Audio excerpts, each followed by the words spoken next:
Allô, allô, allô tout le monde! Allô, bonjour. C'est l'heure du rendez-vous hebdo visio. Alors, on a très hâte de vous voir en ligne. On aime toujours ça. On a eu des belles surprises la semaine dernière, Ouais, des rendez-vous spontanés, des retours par rapport à nos conversations. Hein? C'est super. C'est toujours un peu gratifiant, touchant de savoir que, parce qu'on ne commande pas toujours, mais pas toujours un like quand on écoute, mais de savoir que ça peut apporter à certaines familles, à certains professionnels. Ben, c'est pour ça qu'on est là. Donc, tant mieux. ouais, exact. On a eu des beaux retours, c'est vrai. Puis effectivement, on sait pas qui est là, qui nous écoute. Donc, de voir que des gens nous découvrent aussi, comme j'ai parlé Ouais, avec c'est ça, une professionnelle qui nous a découvert à travers ce live. Donc, certainement que ça fait chaud au cœur. Puis voilà, c'est chouette pour moi de prendre mon café avec vous le matin, le lundi matin. super. C'est vrai, ça commence bien la semaine. Nous, on aime ça, hein? Ça Exact. met un beau soleil. On se Ouais, parle tout le temps, mais on s'enregistre pas à chaque fois qu'on se parle. Fait que c'est du temps pour vous. Donc là, exactement. cette semaine, on souhaitait parler des stratégies de révision, des stratégies efficaces lors des examens, parce que c'est quelque chose qui revient souvent. On arrive après Noël, c'est là que les examens deviennent un petit peu plus importants. On sent déjà la pression par rapport à la fin de l'année selon les niveaux scolaires, ça c'est sûr. Il y a des classes où il y a des examens ministériels, des examens, alors en France, le brevet, le bac selon le système scolaire français, mais quand même, au mois de mai, juin, ça reste des mois assez occupés, surtout quand plus on grandit, avec des impacts hein, sur la réussite de ces examens qui peuvent vraiment changer le parcours. Donc, tous les élèves se mettent souvent de la pression, hein, qu'ils réussissent ou non, ils veulent, ils veulent faire du mieux possible. Et c'est quoi finalement le mieux possible? Comment on fait? Comment on fait pour aller atteindre les notes hein, finalement qu'on souhaiterait obtenir? Hmm. Oui, exactement. Puis il y a plusieurs habitudes qu'on peut, voilà, qu'on peut prendre, qu'on peut développer, mais certainement on a besoin de les apprendre. On a besoin d'un spécialiste ou d'un adulte ou du moins de quelqu'un, que ce soit orthopédagogue, enseignant, bref, qui nous les enseigne de façon explicite pour bien les comprendre, puis avoir l'opportunité aussi de les mettre en place, de les essayer, de voir ce qui fonctionne peut-être moins bien et d'analyser un peu. Tout ça, d'avoir une pratique en tant qu'étudiant, en tant qu'élève, auto-réflective un peu sur, ben voilà, qui je suis en tant qu'apprenant, qu'est-ce qui fonctionne comme stratégie d'étude. Puis d'ailleurs, on a fait l'année dernière, pardon, un camp, un stage sur une semaine pour accompagner des étudiants qui allaient passer justement le bac, si je me Oui, souviens bien. tout à fait. Euh, Exactement. Donc, il y a des stratégies qui sont efficaces, qui ont été prouvées, comme quoi, bon, donc là, tu nous montres justement notre petit feuillet qu'on avait fait, merci, par rapport à ce camp à l'automne qui a été mené avec des élèves. Alors, déjà, étape 1, planifier nos révisions parce que il n'est pas trop tard. On a le temps. Donc, si vous êtes parent, si vous êtes enseignant, de dire aux élèves, c'est le temps encore, on n'est pas une semaine avant, et de commencer plus tôt, ça nous permet d'aller revoir le contenu, de le morceler. Donc, ça va faire partie justement là, des différentes stratégies, mais de les planifier parce qu'on ne peut pas arriver puis se dire, ah, ben, je vais tout reprendre mon année scolaire. Il n'y a pas personne qui est capable d'aller tout revoir. Puis surtout que lorsqu'on voit des stratégies de révision, on voit que seulement relire n'est pas suffisant.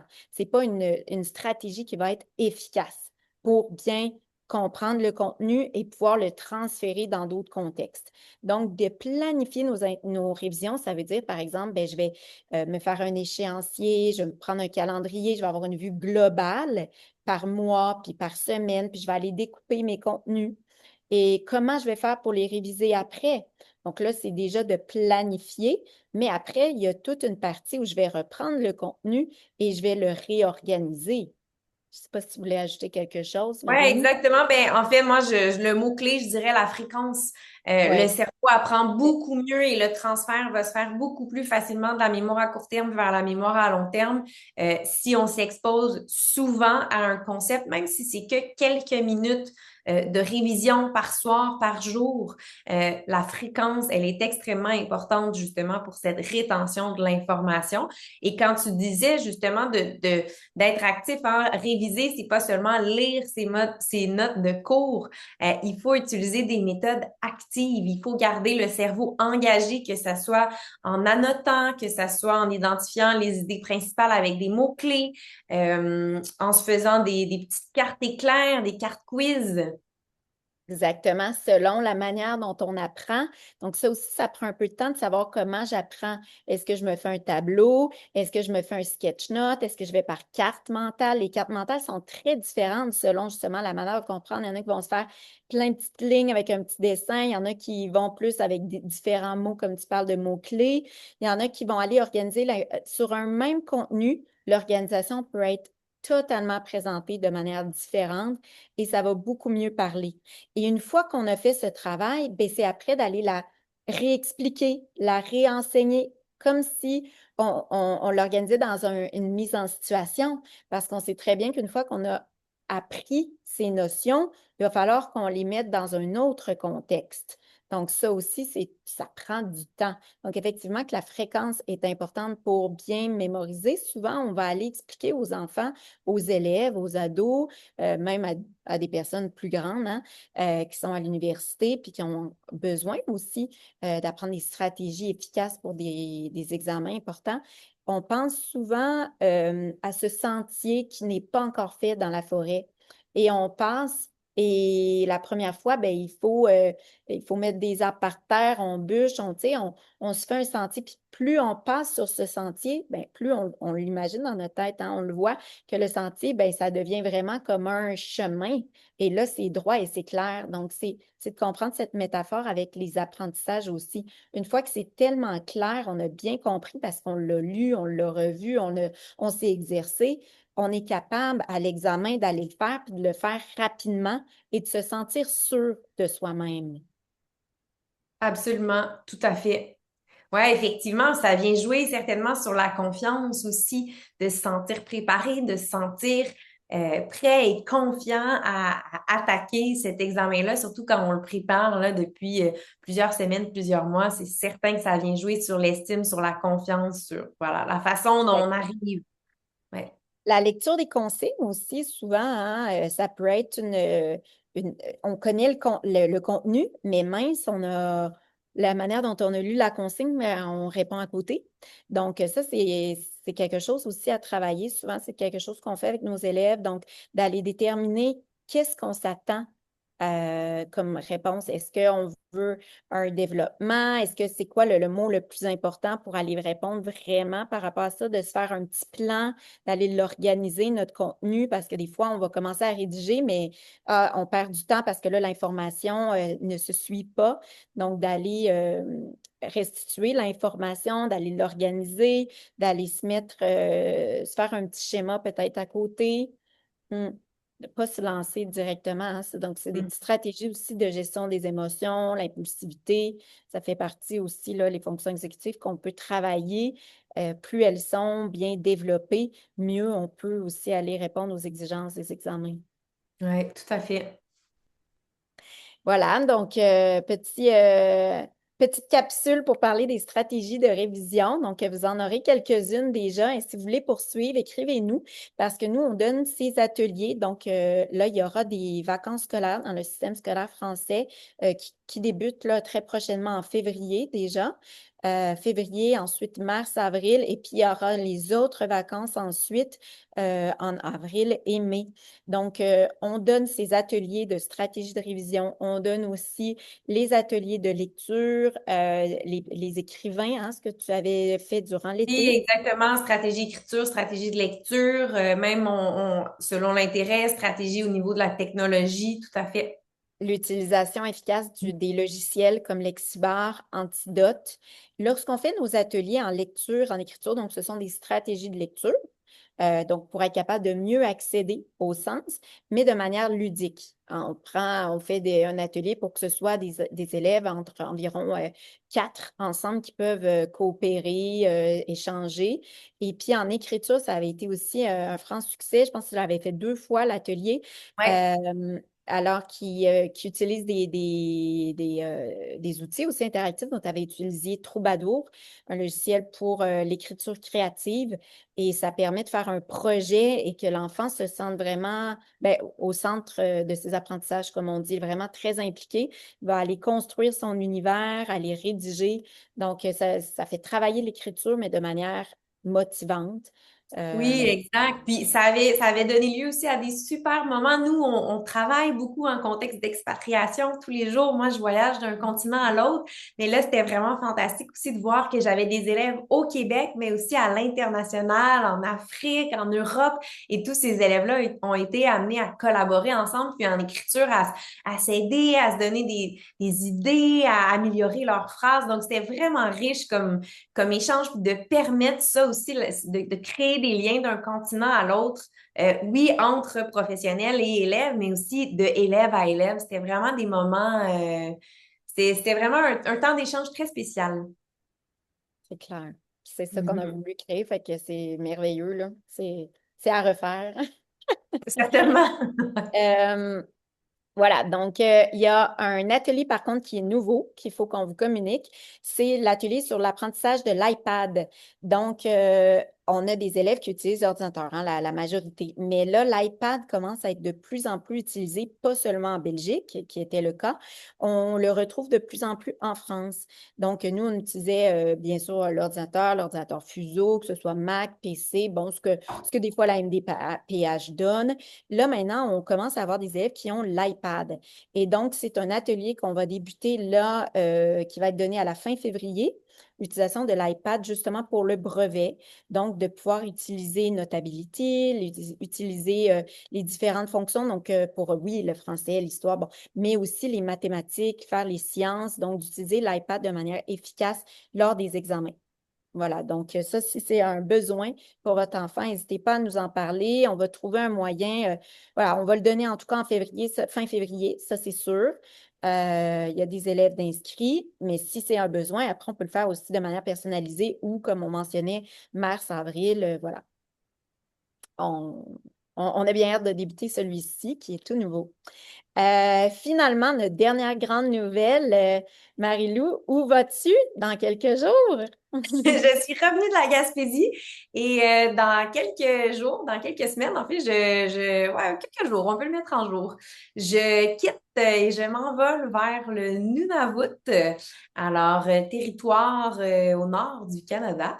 Et en fait, j'ai la chance voilà, de collaborer avec une école là-bas, une équipe d'enseignants au niveau de plein de sujets, mais entre autres, les ateliers en mathématiques, ajouter un peu notre touche d'orthopédagogue, notre regard, comment on peut répondre au plus grand nombre d'élèves, en fait, directement en salle de classe grâce à des ateliers en mathématiques. On va aborder aussi l'écriture, la lecture, mais vraiment de manipuler et d'offrir quelque chose à l'ensemble des élèves pour vraiment répondre là, à la base de notre modèle RAI, réponse à l'intervention, puis vraiment toucher à un 80% de nos élèves qui ont besoin voilà, qui ont besoin d'un petit coup de pouce supplémentaire, mais voir comment on peut l'offrir dans la salle de classe. Donc, je pense que ça va être une expérience vraiment spéciale. Oui, puis le contexte au Nunavut qui est spécial parce qu'il y a beaucoup d'immigration africaine. Donc, c'est une culture aussi à découvrir. Nous, on a l'habitude hein, de donner de faire des interventions en orthopédagogie en ligne avec des élèves. On a déjà été amené aussi à donner des ateliers en ligne d'accompagnement. Donc, ben là, on a aussi une école qui utilise d'ailleurs le Lexibar en Afrique avec lequel on l'a mis en place en en implantation. Bon, ouais, mais là, de se déplacer, c'est quand même vraiment, c'est chouette. Alors, tu l'as fait déjà à l'automne, tu es allé accompagner justement sur l'implantation de l'Exibar et de Tricos Education à Lyon. Et là, ben, Nunavut. Donc, voilà, quand c'est nécessaire de se déplacer pour manipuler, pour implanter, c'est vrai que c'est intéressant de rencontrer vraiment l'équipe, de prendre le pouls de l'environnement, de faire ce lien humain et puis de Ouais, poursuivre parce que exact, j'allais dire, hein, tisser des liens. Je pense que le Nunavut, c'est quand même assez, bon, on va se le dire, c'est loin, c'est pas accessible nécessairement. Donc, effectivement, là, il y a une grande partie de ma présence sur place qui est là pour tisser des liens avec la communauté, puis vraiment m'imprégner de la réalité, puis de ce qui se passe, puis j'ai bien hâte, en tout cas, j'ai rencontré déjà là, quelques personnes dans l'équipe virtuellement. J'ai bien hâte d'aller faire la connaissance aussi des élèves, de voir comment ça se passe dans la salle de classe, dans l'école. quel beau projet. On est tellement contente de cette mission-là, hein? Est-ce que tu es toujours là? Alors, je ne sais pas si c'est toi ou moi. Ça l'a figé un peu. De toute façon, on est vers la fin. Alors, si tu reviens, c'est parfait. Si on me m'entend toujours, ce que j'espère. Alors, on se dit à lundi prochain. N'hésitez pas à commenter, n'hésitez pas à partager, n'hésitez pas à nous écrire aussi en message privé, comme ça a été le cas là, dans les dernières semaines. Ça fait quoi? Ça doit faire un mois là, qu'on a commencé nos Ouais, c'est notre hebdo vidéo, quatrième. hein? Ouais. Mhm. Quatrième.